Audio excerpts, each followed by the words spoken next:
At siyempre, PBBM bilang ama ng bayan, dapat ikaw po ang manguna. Dahil ikaw ang pinakamataas, pag ikaw po'y nanguna, lahat ng kawani ng gobyerno ay susunod.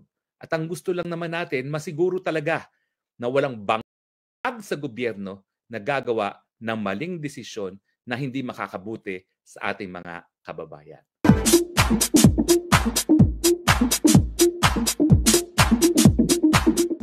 Hello everyone! Welcome back to my YouTube channel, Batas with Atty. Claire Castro. May panibago na namang inihahain ang mga Duterte para ma-highlights na naman ang isyong pulveron. Makailang beses na ba nilang ipinipilit ang isyu na itong si PBBM ay di umano pulveronic? Kaya nung pa nila inuutusan na magpa-hair follicle test? Ang madalas sabihin nila, lalo na nitong si Atty. Harry Roque at itong si Jonathan Morales, na 2012 pa daw ito nangyari. Kinokonek nila ito doon sa PIDEA leaks na naganap di umano noong taong 2012. Pero hanggang ngayon pa ba yung sinasabi nilang paggamit ng coke ni PBBM?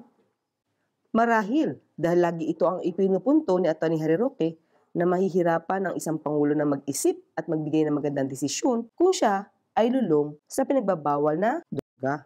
At dahil hindi nga sila pinapansin nito si PBBM, hindi naman nagpapa-hair follicle test, nakaisip si Congressman Pulong Duterte ng paraan. Ngayon ay nagpapanukala siya nitong House Bill 10744, an act mandating elected and appointed officials of public offices, including the President of the Republic of the Philippines, to undergo random drug testing through hair follicle drug tests every 6 months, and institutionalizing voluntary random drug testing of candidates for electoral posts within 90 days prior to the election day. Actually, maganda naman itong panukala na ito. Mas maganda talaga na random ito. Dapat nga lahat kahit na ang kakandidato pa lang sa eleksyon, mandatory na rin ang papa-hair follicle test. Pero, meron bang pinatutungkulan ito? Obvious naman. Sa title pa lang ng House Bill na ito, special mention ang President of the Philippines. Kasi bago pa man makaisip itong si Congressman Pulong ng House Bill na ito, pinipilit na nila magpa-hair follicle drug test itong si PBBM. Pero tulad ng aking sinabi, hindi nga sila pinapatulan. Deadma lang. Nung isinigaw nito si dating Pangulong Duterte sa isang maisog rally na ang Pangulo natin ay ngagba, ang tanging tugon lamang ni PBBM dito, I think it's fentanyl. Po sa statement ni President Duterte last night sa drugs and drugs initiative. And I'm urging you to resign. Resign po.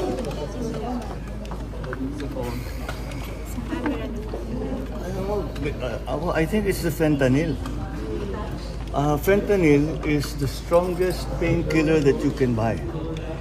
It is highly addictive and it has a very serious side effects. And PRRD has been taking the drug for a very long time now. When was the last time he told us that he was taking fentanyl? Mga 5-6 years ago. Something like that. After 5-6 years, that has to affect yung kaya palagay ko kaya nagkakaganyan. So, you know, I hope his doctors take better care of him than this. Hindi pinababayaan itong mga nagiging problema. Inamin naman noon ni dating Pangulong Duterte na nagte-take siya ng fentanyl dahil nga daw sa matinding pain na kanyang nararanasan. Kasi nagmamariwana ako para magising. Sa ibang di na kaya. You know, we start at 8:30 in the morning and we end up almost 10, 11. Nandyan maya sila lahat. And it's every 30 minutes. Baka akala na itong ASEAN Secretariat Boy Scout kami. Kaya yan. Aside from admitting using marijuana, Duterte said he used fentanyl patches to relieve pains from past injuries. Pero ang fentanyl ay sinasabing dangerous drug. Ayon sa Centers for Disease Control and Prevention, fentanyl is a synthetic opioid that is up to 50 times stronger than heroin and 100 times stronger than morphine. Illicitly manufactured fentanyl is cheaper, more powerful, more addictive, and more dangerous. So, naitanong ba ni na Atty. Harry Roque kung ano nga ba ang naging effect ng fentanyl kay dating Pangulong Duterte? Ipinakita nga ba nila yung sinasabi nilang prescription na maaaring gumamit ang dating Pangulong Duterte na sinasabing dangerous drug? Eh yun nga ang sabi, malakas pa nga daw ito sa cocaine. So, kung gumagamit si dating Pangulong Duterte ng fentanyl at the time na Pangulo siya, ano kaya ang effect nito sa decision making niya? Ano-ano nga ba'y masasabi natin naging desisyon niya o mga salita niya na binitawan na naglagay sa hindi magandang posisyon ang Pilipinas at ang mga Filipino? Una, nung sinabi niya na ang desisyon sa arbitral ruling pabor sa Pilipinas at laban si China ay isang papel lang at pwedeng itapon sa wastebasket. Doon na barko, China na. Wala na tayo. Yun ang history, tapos nag-file sila ng kaso, nanalo tayo. Yung papel, sa totoong buhay, between nations, yung papel, wala yan. Kung sino yung tigas, United States, Britain, ano, pagka ginusto nilang ganyan, tayo, nanalo. Ngayon, pagdating ko, ang barko nandyan sa West Philippine Sea, China boat, ship, tayo wala na. Tapos sabi nila, itong papel na sa kaso nanalo tayo, ipursu mo. Pinursu ko. Walang nangyari. Sabi, actually, sa usapang bugoy, sabihin ko sa iyo, bigay mo sa akin, sabihin ko, ng papel lang yan. Itatapon ko yan sa wastebasket. Ito ba ay isang matino na dapat sabihin ng isang Pangulo na parang binabaliwala ang interes ng Pilipinas? Pangalawa, sinabi niya ring, why should I defend the sandbar? At hinayaan niya pa na ang China ang magbantay sa ating sariling Sandy Cay. President Rodrigo Duterte says he won't protest the presence of Chinese ships in Sandy Cay, a sandbar near Pag-asa Island in the West Philippine Sea. Supreme Court Senior Associate Justice Antonio Carpio earlier described the presence of Chinese ships as invasion of Philippine territory. But Duterte says the incident does not count as invasion and that the Chinese ships are there to patrol since we are friends with Beijing. Duterte says, quote, "Why should I defend a sandbar and kill the Filipinos because of a sandbar?" He rules out filing a diplomatic protest as suggested by Carpio. Our troops said that there were sandbars there. We tried to put some structures in one of the sandbars near our island, and the Chinese reacted. And so the president came to know about this, and they said, let's pull out. Pangatlo, na maaari daw ibabad sa gasolina o diesel ang face mask for disinfection. Ngayon, kung wala kayo, I will try to buy as many as I can afford. Kung kaya ko, bigay namin yan sa inyo libre. But wear it. And paski nagamitin mo siguro yan, 2 beses, okay mo lang. O sprayhan mo lang ng alcohol pagkatapos. Huwag yung in-spray mo, isuot mo kaagad. Yung pagkatapos ng araw, hang it somewhere, sprayhan mo lang ng Lysol if you can afford it. Yung wala, ibabad mo ng gasolina o diesel. Ng COVID na yan. Hindi uubra yan dyan. Totoo.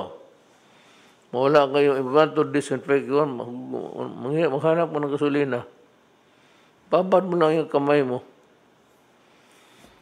Layo mo lang kaya baka wag sa loob ng bahay ninyo. Pang-apat, inulit pa niya na hindi daw siya nagbibiro at pwedeng gumamit ng gas to disinfect. Totoo yung sinabi ko, alcohol. Pag walang alcohol available, hindi ka naman pwede, lalo na mahirap. Magpunta ka lang dyan sa gasoline station niya pagkatapos magpatulo ng... that's disinfectant. alcohol, gaas. Yung ginagamit yung gaas pang magpatulog ka lang mo, just to disinfect. Ang akala naman itong mga buang na nagsabi sa akin, Duterte, para sa inyo ang hindi nakakaintindi, sa totoo lang, hindi ako nagbibiro. Totohanan yun. Akala ninyo nagbibiro lang ako. Pero sa totoo, hindi rin ako nagbibiro. Kayong mga you try to go inside my brain. Hindi ba niya nailalagay ang mga Filipinos sa alanganin? Pati na ang kalusugan ay nailalagay niya sa delikado? Dahil sa pagsasabi niya na ang gasolina ay pwedeng pan-disinfect? Ano ba ang sinasabi ng mga eksperto rito? Madiin pinabulaanan ang paniniwalang ito ni dating Pangulong Duterte. Hindi daw tama ang sinabing pwedeng gamitin ang gasolina sa pag-disinfect. Delikado daw ito sa kalusugan. Hindi lang yan. Marami pa siyang sinabi patungkol sa RAPE cases. Bala. Ako na ang magpakulong sa inyo. Pag nagka-rape ka ng 3, aminin ko na akin yun. Pag nag-asawa ka ng pang-4, ang bugbugin ka ng... At ang kanyang desisyon na ipaubay sa family ang pagbili ng face mask, face shields, at ilang PPEs noong panahon ng pandemic. Hayaang kumita itong si Michael Yang dahil isang businessman nga daw na gustong sumausaw. Wala daw siya magagawa. Businessman eh. The senators keep looking for the technical and financial requirements of Farmally. Wala ka na pakialam dyan. Farmally is really a family corporation sa Singapore. Doon yung nag-provide. Ito si Michael Yang, whom I knew for the last 20 years na negosyante ng Davao. Siya yung inutusan ko initially noong I made contacts with the Chinese. Eh, siyempre may negosyo, nakikisali. Negosyante. Ano ba magawa mo? Ito na ngayon, ang ginaano nila, wala silang makita, yung Parmali. Yung Parmali, what is clear is that there was this contract, there was delivery, kompleto lahat, specifications, as to quality, quantity, and all. Tapos, after delivery, bago pa nagbayad ang Pilipinas. Kasi si Michael Yang doon negosyante ito, Adre. Hindi naman ito sabihin mo na nagtatapon ito ng pera. May contact ito sa China na malalaking korporasyon at siya ang pagador, made their entry here. Duterte also admits it was he who appointed Lau to critical posts in the government. He says he trusted Lau, who previously worked with him in his 2016 campaign team and when he was Davao City Mayor. Anong masama kung magbayad ako ng utang? The president also slams the Senate hearing as malicious. He accuses senators, particularly Senate Blue Ribbon Committee Chairman Richard Gordon, of repeatedly interrupting resource persons like Lau or Health Secretary Francisco Duque III during the hearings. Huwag ninyong ibalik sa Senado kasi magdaldal na rin yan at mag-show off.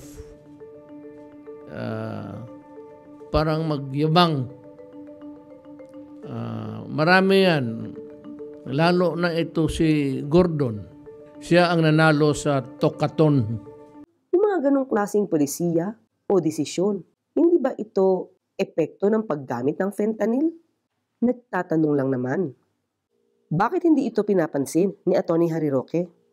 Pero imbis na ito ay pansinin ang sasabihin ng mga tagapagsalita at tagapagtanggol ni dating Pangulong Duterte, it's a prank. It's a joke. Hindi na kayo nasanay kay Pangulong Duterte. Proving his point, the president even sprayed his mouth with a sanitizer dispenser. This is not the first time the president insisted on using fuel as disinfectant.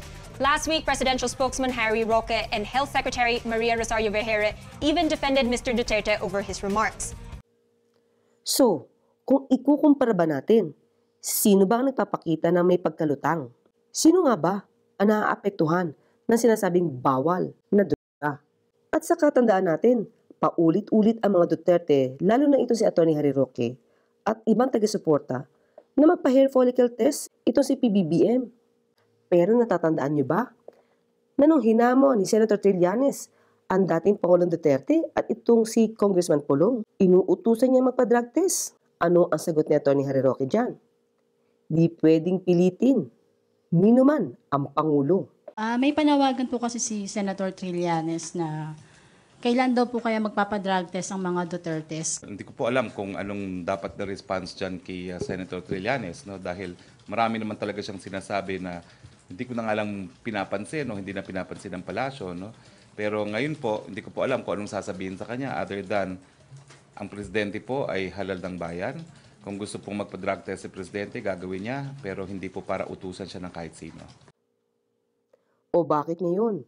Inuurot niya magpa-hair follicle test si PBBM. So kung talagang gusto ng pasinungalingan ng presidente yan at pikam-pika na siya sa mga binabato sa kanya na siya ay drug user, hair follicle test na, Mr. President. At hindi po kayo mag-iisa. Sasamahan kayo ni Vice President Sara, sasamahan kayo ni Congressman Pulong Duterte, at sasamahan kayo ni Mayor Baste. At syempre, sana lahat ng taong gobyerno, lahat ng senador, lahat ng kongresista, lahat ng mga empleyado sa gobyerno, magpa-hair follicle test na tayo. Dahil talaga namang kung ang hudikatura ay ginagawang requirement yan sa mga West, bakit hindi naman sa mga ibang empleyado ng gobyerno na kasing sensitibo rin ang kanilang mga katungkulan? Well, siguro, hindi naman lahat kasi mga file clerks, di naman sensitibo ang kanilang trabaho. Pero yung mga nasa posisyon ng responsibilidad, congressman, senator, cabinet secretaries, USEC, assistant secretaries, directors, tingin ko lahat yan dapat magpa-hair follicle test. Dahil talagang wala pong matinong desisyong gagawin ang tao na nalululong sa pinagbabawal na gamot, lalong-lalo na dun sa cocaine. At lalong-lalo na rin doon sa shabu. Kaya nga po, hinihimo ko po ang magkakapatid na Duterte, ang lahat ng opisyales, at syempre PBBM bilang ama ng bayan, dapat ikaw po ang manguna. Dahil ikaw ang pinakamataas, pag ikaw po'y nanguna, lahat ng kawani ng gobyerno ay susunod. At ang gusto lang naman natin, masiguro talaga na walang bangag sa gobyerno na gagawa ng maling desisyon na hindi makakabuti sa ating mga kababayan. Of course naman, mas gusto natin na hindi gumagamit ng bawal na substance ang namumuno sa atin. Bawal kasi yon, and it will definitely affect his performance as our president. Tayo ang mangungunang tumuligsa pag nalaman natin na gumagamit siya ng coke, ngayong presidente na siya. Kung gumamit pa siya noong 2012, malamang wala na tayong magagawa doon kasi nakaraan na yon. Hindi ba? Itong si dating Pangulong Duterte ay may alam di umano patungkol dito, dapat noon niya pa pinagbayad sa batas itong si PBBM at at time na alam na niya or nalaman na niya ang ginagawang ito na paggamit ng coke di umano ni PBBM. O maliwanag ngayon, si Atty. Harry Roque mismo nagsabi na hindi pwedeng pilitin ni numan ang Pangulo. Pero bakit ngayon may double standard yata siya? Dati sabi niya hindi pwedeng pilitin ang Pangulo. Kahit pinipilit ni Senator Trillanes na magpa-drug test. Pero ngayon, pinipilit nyo, inuurot nyo si Pangulo na magpa-hair follicle test. At yun nga, at dahil hindi nyo nga mapilit, ngayon ay nagpapanukala itong si Congressman Pulong Duterte ng House Bill 10744. At mukhang gagamitin pa itong panukalang ito para ma-justify ang pagpipilit nila kay PBBM na magpa-hair follicle test. Pati nga itong si VP Sara, ay sumakay na rin. Siya daw ay isa sa mangunguna sa pagpapa-hair follicle test. Vice President Sara Duterte is willing to be the first public official to take a hair follicle drug test in response to some requests for such an action. Duterte's pronouncement stemmed from a challenge made by former presidential spokesperson Harry Roque. Roque had urged the Vice President and her brothers, Davao City 1st District Representative Paulo Duterte and Davao City Mayor Baste Duterte to lead by example in taking the drug test. However, despite agreeing to the test, the Vice President stresses that a third party should be involved in the testing to ensure the validity of results. Nababasa ko na yung panawagan ng mga tao at ayusin na lang natin kung kailan yun kasi dapat siguro doon na merong nauna third party na kasali doon na sa testing at siguro hindi lang isa ang laboratory para sure tayo na nababalidate yung results. In the same interview, Duterte expresses support for a bill filed by Davao Representative Paulo Duterte which seeks to require drug tests for all government officials every 6 months. Of course, oo. Unang-una dapat talaga mapanigurado natin lahat, no, na nasa tamang pag-iisip yung ating mga public officials. Kasama na ako doon. The hair follicle drug test is the exact same method that critics of President Bongbong Marcos, including Roque, have been urging the president to do amid several allegations that he uses illegal drugs. Pero itong stand na to ay mukhang babalandra na naman sa kanilang pamilya. Ang sasabihin nga nila, unahin muna ang tati nilang si dating Pangulong Duterte. Pati na ito si Mayor Baste. At malamang hamunin pa itong si Congressman Polong Duterte na unahin munang ipakita yung kanyang likuran. Kung totoo bang may tato o wala. Katulad ng ibinibintang sa kanya ni Senator Trillanes. O baka isagot na naman niya, no way.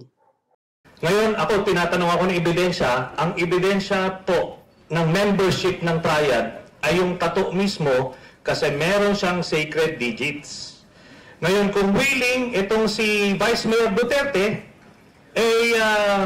pipicture natin, tapos papadala natin sa USDA para i-decode. Kung willing ka lang naman. No way. Oh, no.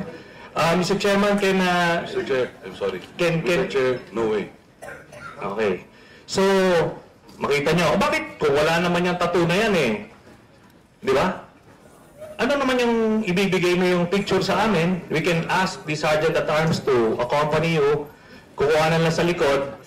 Bibigay natin yung picture sa USDA para ma-decode kung saang faction ka. Are you willing? Are you willing to do that? No, Mr. Chair. Oh, no, bakit naman? Kung wala kang tinatago, kung tato lang naman dyan sa ano yan, pinagawa mo kung saan, you should not be afraid na may mapa-find out dyan. Vice Mayor.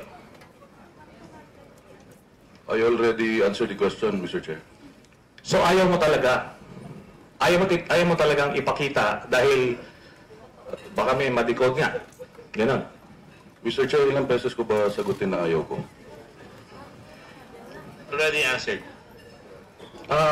Mr. Chairman, dito naman sa ating committee, medyo liberal tayo kasi yung mga ganyang paulit-ulit na tanong sa kote, hindi pinapayagan, but dito ay liberal. Malay mo nyo, magbagong isip. So, maliwanag.